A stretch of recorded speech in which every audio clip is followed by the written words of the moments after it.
நம சிவாய. ஓம் நம சிவாய. அஸ்ட்ரோ கராத்தே முனியப்பன் சுவாமி ஜோதிட நேயர்களுக்கு வணக்கம். என் குலதெய்வம் பெரியாண்டிச்சம்ம தாயை வணங்கி, என் அப்பன் கராத்தே முனியப்பன் சுவாமியை வணங்கி, என் குருவை வணங்கி வாங்க சிறப்பான பலன்களை பார்ப்போம். வணக்கம். இந்த பதிவானது தசா புத்தியின் பதிவாகும். தசா புத்தி உங்கள் ஜனனகால ஜாதகத்தில் எந்தெந்த இடத்தில் இருக்கிறார் என்ற முன்னுரையை பார்த்துவிட்டு பதிவுக்குள் செல்வோம். உங்கள் ஜனனகால ஜாதகத்தில் வரும் தசா புத்தி நாதர்கள் எந்தெந்த நிலையில் இருக்கிறார்கள் என்ற பட்டியல் விவரம்தான் இது. விவரத்தை பார்த்துவிட்டு பதிவுக்குள் செல்லுவோம்.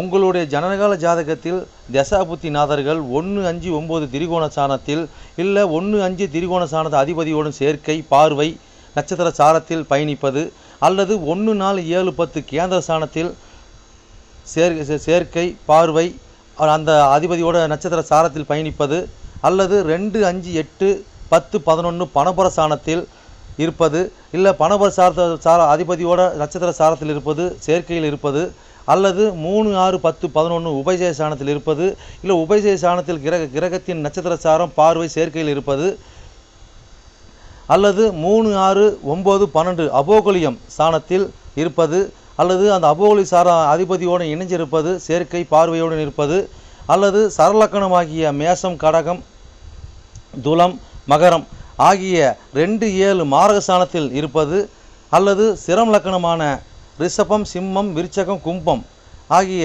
3-8 மாரகஸ்தானத்தில் இருப்பது, அல்லது பார்வை சேர்க்கையில் இருப்பது, அல்லது உபய லக்கணமான மிதனம் கன்னி தனுசு மிதனம் ஆகிய லக்கணத்துக்கு 2-7-11 மாரகஸ்தானத்தில் இருப்பது, அந்த அதிபதியோடு இருப்பது பார்வையில் இருப்பது நட்சத்திர சாரத்தில் இருப்பது, அல்லது நீச்சம் உச்சம் ஆட்சி பெற்றிருக்கிறார்களா, அல்லது சூரியனிடம் அஸ்தங்கதம் பெற்றிருக்கிறார்களா, பரிவர்த்தனை அல்லது வர்க்கோத்தமம் அல்லது நீச்ச பங்கம் அல்லது திக்பலம் அல்லது புஷ்கரமாம்சம் அல்லது கெட்டிடும் ராஜயோகம் பெற்றிருக்கிறார்களா, அல்லது நட்பு வீட்டில் உள்ளார்களா அல்லது பகை வீட்டில் உள்ளார்களா, அதே சமயம் கிரகம் சுபகிரகம் சேர்க்கையில் பார்வையில் இருக்கிறார்களா, அல்லது அசுப கிரகம் சேர்க்கை பார்வையில் இருக்கிறார்களா, இல்லை அவர்கள் நட்சத்திர தொடர்பில் இருக்கிறார்களா என்று பார்க்கணும். அதுபோலவே அடுத்தது பார்த்திங்கன்னா 3-6-8-12 வீட்டு மறைவு சாணத்தில் இருக்கிறார்களா, அல்லது 3-6-8-12 வீட்டு அதிபதி சேர்க்கை பார்வை அவர்களின் நட்சத்திரம் தொடர்பில் இருக்கிறார்களா என்று இதுபோல பல சூட்சமங்களை உங்கள் ஜனனகால ஜாதகத்தை கொண்டு தான் ஒரு துல்லியமான பலனை நம்ம சொல்ல முடியும். ஆனால் நாம் எடுத்திருப்பதோ இது ஒரு பொது பலனாகும். இந்த பொது பலனே பார்த்திங்கன்னா உங்களுக்கு ஒரு 100%க்கு ஒரு 60% உங்களுக்கு கண்டிப்பாக ஒத்து போகும். சிறப்பாக இந்த பதிவை பாருங்கள். வாங்க பதிவுக்குள்ளே போகலாம். இது மட்டும் அல்லாமல் சிறப்பு குறிப்புகள் என்னவென்றால் மேச லக்கணம் மேசராசி என்று நீங்கள் வைத்துக்கொள்ளுங்கள். அந்த மாதிரி வைத்து தான் இந்த பதிவுகளை நம்ம கொண்டு போயிட்டுருக்கோம். ஆனால் ஏன் அப்படி கொண்டு போகிறாங்கிறது விளக்கத்தை நம்ம சொல்லிடுவோம். ஆனால் இப்போ பார்த்திங்கன்னா மேச லக்கணமாக இருந்து வேறு எந்த ராசி இருக்க பட்சத்தில் உங்களுக்கு இதில் குறிப்பிடப்பட்ட தசா புத்தி உங்களுக்கு நடக்குமானால் லக்ன பாவக ரீதியாக, அதாவது நீங்கள் வேறு எந்த ராசி இருக்க பட்சத்தில் நீங்கள் ஒரு மேச ராசி இருக்கிறீங்க, இல்லை ரிஷப ராசி இருக்கிறீங்க, இல்லை மிதன ராசி இருக்கிற இந்த மாதிரி எத்தனை லக்கணமாக, அதாவது மேச லக்கணமாக ரிஷப லக்கணமாக மிதன லக்கணமாக கடக லக்கணமாக சிம்ம லக்கணமாக இப்படி எந்த லக்கணம் இருக்க பட்சத்தில் வேறு எந்த ராசி இருக்க பட்சத்தில் உங்களுக்கு இந்த தசாபுத்தி நடக்குமானால் லக்ன பாவக ரீதியாக அந்த பலன் நீங்கள் அப்படியே பார்த்து அப்படியே பலனை தெரிஞ்சுக்கலாம். அது மட்டும் அல்லாமல் இது பலன் பார்த்தீங்கன்னாக்கா அதாவது நட்சத்திர சாரத்தின் அடிப்படையாக கொண்டது தான் இந்த பதிவாகும். ஓகேங்களா? அப்போ நட்சத்திர சாரத்தை அடிப்படையாக கொண்டு தான் ஒவ்வொருத்தருக்கும் ஜனனகால ஜாதகத்தில் நம்ம பலனை பார்க்குறோம். அப்போ நட்சத்திர சாரத்தை அடிப்படையாக கொண்டு பாவக ரீதியாக கொண்டு தான் பார்த்து பலனை நம்ம மக்கள் கொடுத்துட்ருக்குறோம். அப்போ அந்த மாதிரி கொடுக்கும்போது பார்த்தீங்கன்னாக்கா இந்த பலன் என்னவா இருக்குன்னு கேட்டிங்கனாக்கா, அப்போ நட்சத்திர சாரத்தை அடிப்படையாக கொடுக்கும்போது பாவக ரீதியாக கொடுக்கும்போது பார்த்தீங்கன்னா அதாவது பொது பலன் ரீதியாக பார்க்கும்போது என்றென்றும் இது அழியாத பதிவாக இருக்கும் நான் நம்புகிறேன். ஓகேங்களா? அப்போ நீங்கள் எப்பயுமே இந்த பதிவுகள் எடுத்து பார்க்கும்போது பார்த்தீங்கன்னா எந்த ஒரு காலத்திலும் எடுத்து பார்க்கும்போது உங்களுக்கு பொதுவான பலனாக பார்க்கும்போது 100% உங்களுக்கு அப்படியே அந்த பலன் இருக்கும். ஓகேங்களா? மேற்கொண்டது மீதி பார்த்தீங்கன்னா உங்களுக்கு ஜனனகால ஜாதகத்தை கொண்டு எடுத்து பார்க்கும்போது பார்த்தீங்கன்னாக்கா எந்தெந்த இது அமைப்பில் எந்தெந்த வகையில் இருக்குது எந்தெந்த அமைப்பில் இருக்குதுன்னு பட்சத்தில் மீதி பலனை பார்ப்போம். ஆனால் இது என்ன தான் நம்ம அந்த அமைப்புகளை பார்த்தாலுமே நம்மளுக்கு பார்த்தீங்கன்னா எப்படி தான் பார்த்தாலும் ஓரளவுக்கு, அதாவது ஒரு 50% அதாவது உங்களுக்கு நட்சத்திர சார்ந்த அடிப்படையில் இந்த பாவக ரீதியாக பார்க்கும் பொழுது இந்த பலன் 100% சிறப்பாக இருக்குன்னு என்று நம்பி வாங்க பதிவுக்குள்ளே போவோம். மகர லக்கண மகர ராசி நேயர்களே, உங்களுக்கு சந்திர தசையில் செவ்வாய் புத்தியா என்ற பதிவுதானது. இந்த பதிவானது உங்கள் லக்கணத்திலிருந்து எண்ணி வர 12ஆம் ராசியான 12ஆம் பாவகமான தனுசு ராசின்னு பதிவாகும். இந்த தனுசு ராசியில் என்னென்ன நட்சத்திரம் இருக்குது, அந்த நட்சத்திர வாயிலாக உங்களுடைய புத்திநாதனாகிய செவ்வாய் பகவான் எப்படி பயணித்து எப்படி பலன் அளிக்க அந்த பதிவாகும். இந்த பதிவானது மகர லக்கணம் மகர ராசிக்காக இந்த பதிவு பார்க்கணுமான்னு கேட்டால் அப்படி கிடையாதுங்க. மகர லக்கணமாக இருந்து வேறு எந்த ராசியாக இருக்க பட்சத்தில் உங்களுக்கு சந்திர திசையில் உங்களுக்கு செவ்வாய் புத்தி நடக்குமானால் கட்டாயமாக நீங்கள் இந்த பாவத்தை நீங்கள் அப்படி பலனாக பார்த்துக்கலாம். 100% சிறப்பாக இருக்குங்க. இது எத்தனை கோடி தசாபதினு கேட்டிங்கனாக்கா இது 7 கோடியவன் சந்திர தசைங்க. புத்தி பார்த்தீங்கன்னாக்கா 4 கோடியவன் 11 கோடியவன் புத்தி. அப்போ எத்தனை ஆண்டு காலம் செயல்பாட்டில் இருக்குன்னு கேட்டிங்கனாக்கா சந்திர தசையானது 10 ஆண்டு காலம் செயல்பாட்டில் இருக்கும். சந்திர தசையில் செவ்வாய் புத்தி பார்த்தீங்கன்னாக்கா 7 மாதம் வரை செயல்பாட்டில் இருக்குங்க. ஓகேங்களா? இப்போ உங்கள் லக்கணத்தை எண்ணி வர 10ஆம் அதாவது 12ஆம் பாகமான தனுசு ராசியில் இன்னும் நட்சத்திரம் பார்த்துடலாங்க. அப்போ இன்னும் நட்சத்திரம் இருக்குது அங்கே இருக்குங்க. மூலம் 1 2 3 4 பாதம் இருக்கும். பூரணம் 1 2 3 4 பாதம் இருக்கும். உத்திராடம் 1ஆம் பாதம் இருக்கும். ஓகேங்களா? இப்போ மூலம் சாரத்தில் உங்களுடைய 4 கோடியும் 11 கோடி புத்திநாதன் இருந்து எப்படி பயணித்து எப்படி பலன் அளிக்க பார்ப்போம். ஓகேங்களா? அப்போ இது என்ன சம்மந்தப்படுதுங்க? 12 சம்மந்தப்படுது, கேது சம்மந்தப்பட்டு 4 11 சம்மந்தப்படுறாங்க. ஓகேங்களா?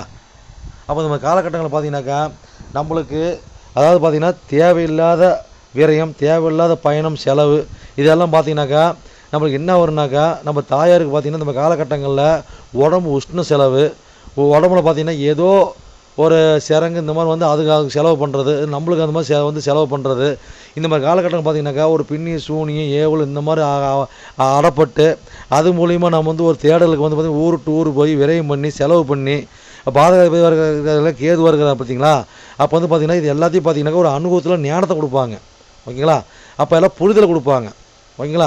அப்போ அது மூலிமா செலவினத்தையும் அதுக்கு உண்டான ஒரு போராட்டத்தை கொடுத்து அதுக்கு விரயத்தை கொடுப்பாங்க. மூத்த சகோதரக்கான உண்டான விரயம், அதே மாதிரி பார்த்தீங்கன்னாக்கா நம்ம நண்பர்களான உண்டான விரயம், செலவு, பயணம், அதுக்கு உண்டான நம்ம பயணத்தில் செலவு பண்ணுறது, விரயம் பண்ணுறது, இது அனைத்தும் பார்த்தீங்கன்னாக்கா நடக்கூடிய வாய்ப்பு ஏற்படுத்தி கொடுக்குங்க. ஓகேங்களா? சரிங்க, எவ்வளோ சொல்லிட்டு போகலாம். அடுத்த சாரத்துக்கு போகலாம். அடுத்து பார்த்தீங்கன்னா போராடம் சாரத்தில் உங்களுடைய 4 கோடி 11 கோடி புத்திநாதன் இருந்தால் என்ன பலன் கொடுப்பார் பார்ப்போம். அப்போ இந்த சம்மந்தப்படுதுங்க. 12 சம்மந்தப்படுது. ஓகேங்களா? 5 10 சம்மந்தப்பட்டு 4 11 அது மாதிரி பயணிக்குது. ஓகேங்களா? அப்போ இதுக்கு என்ன அமைப்புன்னு கேட்டிங்கனாக்கா இந்த மாதிரி காலகட்டங்களில் நம்மளுக்கு அதாவது பார்த்திங்கன்னா ஒரு நம்ம விருப்பத்துக்கு நம்ம விரயம் பண்ணுவோங்க. ஓகேங்களா? அப்போ விருப்பத்துக்கு விரயம் பண்ணுவோம். அதே மாதிரி பார்த்திங்கன்னா நம்ம குழந்தைகளுக்கு உண்டான விரயம், பட்டப்படிப்பு உண்டான விரயம், செலவு, பயணம். ஓகேங்களா? வண்டி வாகனத்துக்கு உண்டான செலவு, விரயம், பயணம். ஓகேங்களா? அப்போ நம்ம காலகட்டம் பார்த்திங்கனாக்கா கட்டாயமாக ஒரு தொழில் அமைச்சிக்கலாம்னு நினைப்போங்க. ஓகேங்களா? அந்த தொழில் அமைச்சு நினைப்போம். அது பார்த்திங்கனாக்கா நம்ம பூர்வீக சம்மந்தப்பட்ட தொழில், குழந்தைங்க சம்மந்தப்பட்ட தொழில், அரசியல் சம்மந்தப்பட்ட தொழில், இந்த மாதிரி இருக்கக்கூடிய அமைப்பு இருக்கிற பட்சத்தில் உங்களுக்கு ஏதோ நார்மலாக கொஞ்சம் ஒரு விரயத்தோடு ஸ்மாலாக போகுங்க. இதுக்கு அடுத்தபடி எதாவது இருந்ததுனாக்கா கண்டிப்பாக வந்து கொஞ்சம் விரயத்தை சேர்த்து கொடுப்பாங்க. அதாவது பார்த்திங்கன்னா பூர்வீக சொத்து மூலியமாக நம்ம வந்து வீடு கட்டுறது, அது வீடு கட்டுறது விரயம், வண்டி வாகனம் வாங்குறது அதுக்கு உண்டான விரயம், ஒரு பக்கம் வந்து நம்ம விரயம் பண்ணுறதுங்க. ஓகேங்களா? இப்போ வந்து பார்த்து தொழில் மூலியமாக வருமானம் வந்து அதை வந்து பார்த்திங்கனாக்கா நம்ம எதில் போடுவோங்க. ஒன்று பார்த்திங்கனாக்கா நம்ம மூத்த சகோதரர்களுக்கு உதவி பண்ணுவோம், நண்பர்களுக்கு உதவி பண்ணுவோம், அது விரயமாக போயிடும். இப்போ தாய்க்கு ஒரு விரயம் பண்ணுவோம், அது ஒரு விரயமாக போயிடும். ஓகே, நம்ம குழந்தைங்களுக்கு செலவு பண்ணுவோம், அது விரயமாக போயிடும். ஒரு பக்கம் வரும், ஒரு பக்கம் விரயமாகும். அந்த மாதிரி ஒரு விரயத்தை பாயிண்ட் ஆஃப் மாற்றி கொடுக்குங்க. ஓகேங்களா? சரிங்கண்ணா, அடுத்த சாரத்துக்கு போயிடலாங்க. அடுத்த சாரம் என்ன சாரம் இருக்குதுங்க? உத்திராடம் சாரம். ஓகேங்களா? அப்போ புஷ்கர மாதம் வாங்குறாரு புத்திநாதன். ஓகேங்களா? அப்போ நம்ம காலகட்டம் பார்த்திங்கனாக்கா அடுத்த நவவம்சம்னு பார்த்தீங்கன்னாக்கா இதே இடத்துல தான் செவ்வாய் இருப்பாருங்க. உத்திராடம் ஒன்று வந்து இங்கே இதே சாரத்தில் தான் அங்கேயும் இருப்பார். அப்போ செவ்வாய் வந்து பார்த்தீங்கன்னா இங்கே வர்க்கோத்தம் பெறாரு. ஓகேங்களா? அப்போ 4 கோடியும் 11 கோடியும் வர்க்கோத்தம் பெறாரு. அப்போ என்ன எத்தனை கோடி சாரத்தில்? 8 கோடி சாரத்தில். அப்போ 12 சம்மந்தப்பட்டு 8 சம்மந்தப்பட்டு 4 11 சம்மந்தப்படுது. அப்போ நம்ம காலகட்டங்களில் பார்த்தீங்கன்னாக்கா கட்டாயமாக நம்மளுக்கு ஏதோ சின்ன அது இக்குகள் வந்துகிட்டே இருக்குங்க. அது இந்த காலகட்டம் ஊர் போயே தான் ஆகணும். அப்போ வாகனத்து மூலிமா நம்ம வந்து பார்த்திங்கன்னா பொழுது ட்ராவல் பண்ணிட்டு வர மாதிரி இருக்கும். அப்போ இந்த மாதிரி காலகட்டங்களில் தாயாருக்கு நம்ம உடல்நிலை பார்க்குற மாதிரி இருக்கும். இந்த மாதிரி காலகட்டம் தாயாருக்கு ஒரு ஆயில் காப்பிடுத்துட்டு போகிற வழியில் அலைச்சல், செலவு, விரயம் பண்ணுற மாதிரி இருக்கும். ஓகேங்களா? அப்போ இந்த காலகட்டங்களில் மூத்த சகோதரிகளுக்கு அப்போ 2ஆம் தரமும் நம்ம திருமணம் பண்ணிருக்கிறோம்னா அவங்களுக்கு உண்டான விரயம், செலவு, பயணம். ஓகேங்களா? அப்போ நம்மளோட எண்ணத்துக்காக நம்ம எண்ணம் ஈடேறதுக்காக நம்ம ஆசைக்காக நம்ம விரயம், செலவு பண்ணுறது. இதே அரசு தொடர்பில் இந்த மாதிரி இருக்கிறவங்களாம் இருந்தாங்கன்னா ஊர் டு ஊர் போய் பார்த்தீங்கன்னாக்கா ஒரு அரசு அதிகாரி இருக்கக்கூடிய வாய்ப்பு இருப்பாங்க. நம்மளுக்குமே வந்து ஜாஸ்தி கொடுத்துட்டே இருப்பாங்க.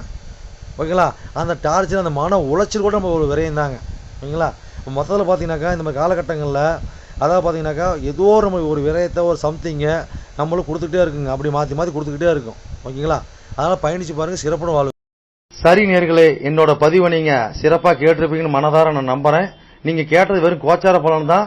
உங்கள் ஜனனகால ஜாதகத்தை கொண்டு பார்க்கும்போது தான் எந்த கிரகம் எந்த சாரம் வாங்கியிருக்குது, எந்த கிரகம் எந்த பாவத்தை பார்க்குறாங்கன்னு சொல்லி துல்லியமான பலனை பார்க்க முடியும். நீங்கள் துல்லியமான பலன் நீங்கள் பார்க்கணுனாக்கா என்னோட வாட்ஸ்அப் நம்பர் கீழே ஓடிட்டு இருக்குதுங்க. நீங்கள் வாட்ஸ்அப் நம்பர் மூலியமாக என்னோட ஜாதகத்தை நீங்கள் அனுப்பி நீங்கள் என் மூலியமாக துல்லியமான பலனை நீங்கள் அறிஞ்சிக்கலாம். அதே மாதிரி பார்த்தீங்கன்னாக்கா பல பேர் நான் நேரில் வந்து அணுகிறாங்க. அதுவும் பார்த்தீங்கன்னா நம்ம இருப்பிடம் பார்த்தீங்கன்னாக்கா நம்ம இருக்கிறது ஒரு ஆலயத்தில் இருக்கிறாங்க. சொந்தமாக ஆலயம் வச்சு நடத்திட்டு இருக்கிறோம்.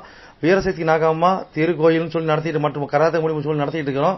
அதில் பார்த்தீங்கன்னா வீரசக்தி நாகம்மா திருக்கோயில் சேவை அறக்கட்டளை மூலியமாக நம்ம கோயில் இயங்கிட்டு வருதுங்க. எல்லாத்தையும் பார்த்தீங்கன்னா நம்ம துல்லியமாக பர்ஃபெக்டாக நம்மகிட்ட இருக்க எல்லாமே இருக்கும்.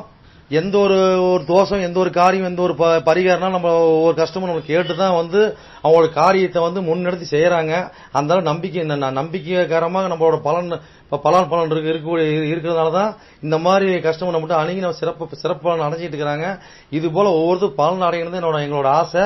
அது மட்டும் இல்லாம பாத்தீங்கன்னாக்கா எங்க கோயிலுக்கு லீடர்ஷிப்னு பாத்தீங்கன்னாக்கா எங்களுடைய கிருஷ்ணசுவாமிங்க வாக்கு சித்தர் பாத்தீங்கன்னாக்கா கிருஷ்ணசாமி, அதாவது சோழி பிரசன்னம் கல்லு கூடு சொல்லுவாங்க இல்லைங்களா, அது சிறப்பான முறையில சிறப்பா பாப்பாருங்க.